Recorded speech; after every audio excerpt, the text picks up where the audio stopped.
मणिपुर की भी चर्चा अगर हम ना करें तो पूरा संदर्भ बेमानी हो जाता है, क्योंकि मणिपुर में जो हो रहा है उस पर क्या चुप्पी साधी जा रही है या मणिपुर का समाधान निकलता दिखेगा। प्रधानमंत्री मोदी ने अविश्वास प्रस्ताव में भी ये बात कही जब जवाब दे रहे थे, और आज लाल किले से भी कहा। शिवम, आप सभी को स्वतंत्रता दिवस की हार्दिक शुभकामनाएं। और बिना समय व्यर्थ करते हुए, क्योंकि काफी देर बाद मौका मिला है, तो मैं सीधा पॉइंट पर ही आऊंगा। आप मुझे एक चीज बताइए, इस देश में 1993 में क्या 15 अगस्त नहीं हुआ था?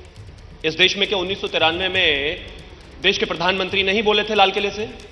इस देश में 1993 कह लीजिए या 2017 कह लीजिए, उस समय में इस देश के होम मिनिस्टर नहीं हुआ करते थे क्या? प्रधानमंत्री नहीं हुआ करते थे? कोई एक शब्द भी बोला क्या? मैं 5 साल का जरूर था, लेकिन इस साइड और इस साइड बैठे हुए लोग तो आराम से 40-50 साल के होंगे। पूछे जरा कि इन्होंने कोई सवाल पूछा? नहीं पूछा।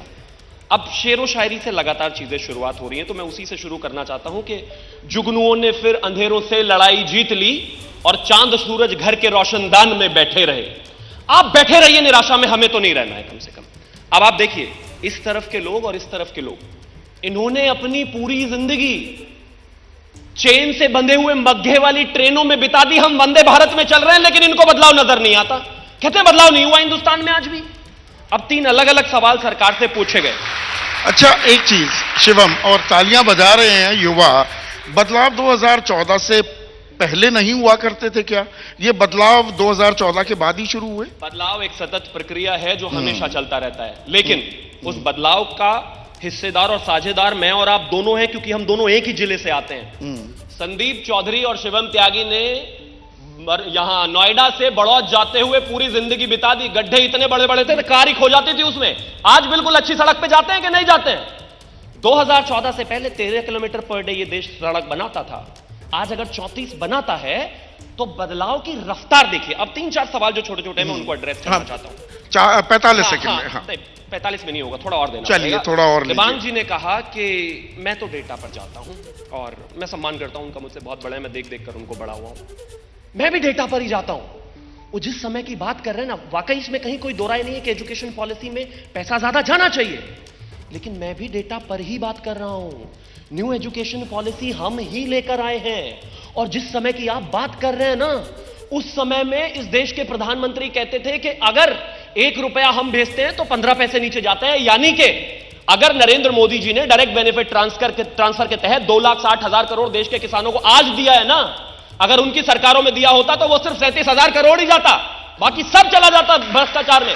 ये फर्क है। अब मैं आगे आना चाहता हूं भ्रष्टाचार में। एक सेकंड, भ्रष्टाचार की जब तो सवाल रुकिए ना, वो अजित पवार चक्की पीसिंग नेचुरली करप्ट पार्टी 70,000 करोड़ का घोटाला कर दिया, भ्रष्टाचार खजाने की चाबी दे दी, वित्त मंत्री बना दिया महाराष्ट्र का। कमाल की बात यह हो गई है कि एक आदमी अभी तक कन्विक्ट नहीं हुआ है, उसकी टेस्टमनी इनकी हो गई है, लेकिन लालू प्रसाद जो भ्रष्टाचार में करप्ट होकर कोर्ट से बैठे हैं उस पर बात नहीं करते, उनको साथ लेकर खड़े हुए हैं। मुझे अब उनको जवाब देना। हाँ प्लीज, अब 30 सेकंड। अब मैं अभय दुबे जी पर आता हूं। उन्होंने कहा सच्चाई से बहुत दूर हैं हम, सच्चाई की बातें नहीं। नरेंद्र मोदी जी सपने के सौदागर हैं। मैं रिप्रेजेंट करता हूं उस सारे यूथ को। हाँ, हम सपनों के सौदागर हैं और उन्हीं सपनों में जीकर आगे बढ़ना चाहते हैं। हम सपनों के सौदागर हैं। आप आज यहां पर बैठकर जीडीपी की और तमाम चीजों पर, मैं तो इकोनॉमिस्ट नहीं हूं, वो कहते हैं कि इनको भी कैमोफ्लेज किया जा सकता है, मैनिपुलेट किया जा सकता है, आईएमएफ को भी मैनिपुलेट किया जा सकता है, स्टैनली नहीं, आईएमएफ आंकड़े जुटाता ही नहीं है भारत के, जो सरकार देती है वही लिख देता है। लेकिन आप कितना भी डिनायल मोड में रहिए, लेकिन इस देश की सरकार ने 2.5 करोड़ घर बनाए हैं, आप उसको नहीं हटा सकते। आप कितना भी डिनायल मोड में रहिए, इस देश की सरकार ने 11.5 करोड़ टॉयलेट बनाए हैं, आप मना नहीं कर सकते। आप कितना भी डिनायल मोड में रहिए, इस देश में आयुष्मान योजना चल रही है और उसके तहत लाखों लोगों का और करोड़ों लोगों का इलाज हो रहा है। अब मैं अंत में आशुतोष जी के सवाल पर आता हूं। 20 सेकंड। हम 75 साल हो गए लोकतंत्र को जीते हुए और साथ में हिंदू मुस्लिम रहते हुए, आशुतोष जी आज भी हिंदू मुस्लिम से बाहर निकल ही नहीं पा रहे। हर जगह जाकर वहीं अटक जाते हैं। कहते हैं वो 20% के बिना रहेगा क्या हिंदुस्तान? किसने कहा? उस 20% का रिप्रेजेंटेशन करने वाले इस देश के अब्दुल कलाम थे, जो इस देश के राष्ट्रपति रहे और भारतीय जनता पार्टी ने बनाया उनको। चलिए, तो यहां पर कुछ डिनायल मोड में है क्या लोग? उनको एक ही तस्वीर दिखाई देती है, और कुछ लोग क्या सपनों में जीने में उनको आनंद आता है, लुत्फ आता है क्या? जमीनी हकीकत पर हम कायम रहेंगे। जैसे ही घड़ी का काटा दोपहर 2:30 पे आए, बबीता जी का दिल सास बहू साजिश के लिए मचल जाए।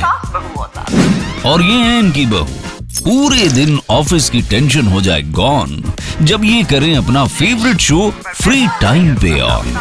इनकी तरह आप भी देखें अपना फेवरेट शो अपने टाइम पर और डाउनलोड कीजिए एबीपी लाइव ऐप अपने स्मार्ट टीवी पर।